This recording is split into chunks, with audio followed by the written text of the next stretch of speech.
What's up, everybody? It's Kuja here. I wanted to talk about building communities a little bit.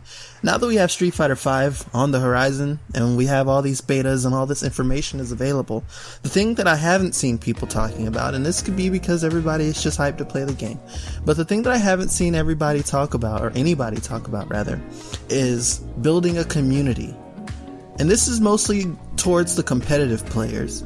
As the casual players or the casually competitive players, you know, you guys have online, so it's easy for you to contact each other and just play when you're just looking for something to do. But I mean the people who are going to tournaments and spending hundreds of dollars to travel and make it out to EVO and things like that, who get to these tournaments and they get destroyed and they say, well, I don't really have anybody to practice with, or the community in my area is a little weak, so I come to tournaments to get the experience of playing people.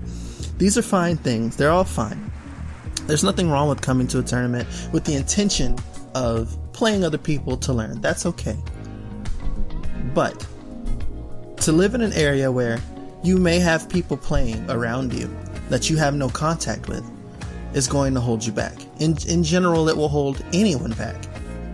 So the few things that you have to do to create a environment for yourself that will prepare you and bring you to a level where you can be competitive and not just get dominated every time you walk out the door, it requires some forethought, some planning. So I'm going to do my best to not ramble through this forever, because I do better with scripts. I do better with the theatrics and the music, but I'm going to try to tone that down and just give you the bones of what it takes to create a community. So let's start with getting in contact with people. You may think that you live in an area where you don't have people around you who play your game. It doesn't have to be Street Fighter V, but your game specifically. Okay. Often, that's not true. You have to take some extra steps to find and get in touch with the people who play your game. But more often than not, there's at least 4 people in your city who play your game and enjoy your game and play it as their main game. That's their main focus. For Street Fighter particularly, that game is so popular that there's almost no way that you don't have at least 4 people that play. And that's all you need. You need 3 to 4 people to play with. And you have to be willing to create the type of environment that you can learn and adapt and evolve within.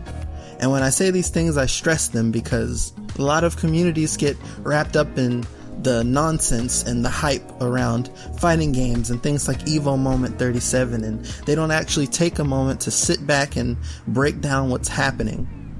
They just sit around and they're mesmerized by these things, but they aren't willing to acknowledge that people like Daigo are human. People like Justin Wong are human. They will make mistakes. And a lot of these things that they do didn't come out of nowhere. They didn't just happen magically. Particularly Evo Moment 37 drives me a little up the wall. Everybody is impressed by that moment, and for good reason. But for Daigo, he said he didn't understand why everybody was so hyped for it. For him, it happened all the time. Not just him doing it, but it was a common thing that happened in the arcades where he was. Now, people will say, well, the Japanese player are amazing. Sure, fine. I'll give you that. They're really good, some of them. But you have to understand the kind of environment that they have to create for themselves to the point where they would be able to do something like this on a whim, enough, how can I explain this? Enough so that it becomes common and unimpressive. You have to do this hundreds of times. You have to see this so often that you are bored by seeing it. That takes people. One person can't do this. So you have to be willing to sit down in training mode and break down games with one another. Not just beat each other into the ground, but really dig into the games and understand them. Watch your replays together. Talk about the games together. Travel together. Go eat food. Like, help each other grow. Don't just play each other. Help one another grow. That's important. Very, very important. And I see a lot of groups, a lot of regions, a lot of cities not doing this at all. Yeah, they'll play, and they love to play with one another, but they won't do what's necessary to build one another. So if you're trying to be competitive and you're not just trying to just play with friends to kill time, this is something you have to do.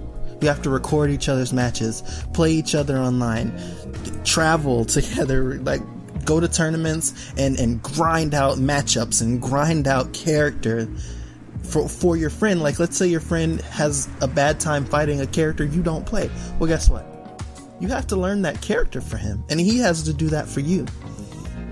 And if you guys aren't doing these things for each other, then you're not really helping each other grow. You're not really trying to see each other do well in tournaments. You're just going and hoping for the best. You're hoping that you'll travel 7 hours out to an event like KIT or something, depending on how far you live. And you watch your friend get dominated by Laura in Street Fighter V. And then he's like, wow, man, I don't know how to fight her. You're like, oh, that sucks. Well, we'll hop online and you'll fight some Lauras online. And sure, he might understand some generic things about the character after playing some more Lauras online, but he won't learn nearly as much as he would if you learn that character for him and beat him with her. And then you two sit down together and you watch the replays and you go over all these notes and you help him really learn in a way that you can dissect the character, the way that he becomes comfortable with fighting it. You have to do that. That's how you build a community. It's important that you people learn it, that we all learn it. It's very, very important. Otherwise, what's going to happen is we're going to be 7 years down the line again, and all the communities are going to be dominated by a handful of players, plus any Japanese player that decides he wants to show up. I don't want to see that happen to us again. I really do not. So I hope that this video can help people. I hope that it doesn't come off too harsh, because I don't want that either. I have nothing but this community's best interest in mind. And I'll probably make another video about the online players, because online players aren't to be written off at this point in time. The online is getting real good, and I think a lot of the competitive aspect of being invited to tournaments will involve online. So we'll get to that in the next video. Thanks for watching. And keep your eyes open and subscribe and like, and it'll be up in no time.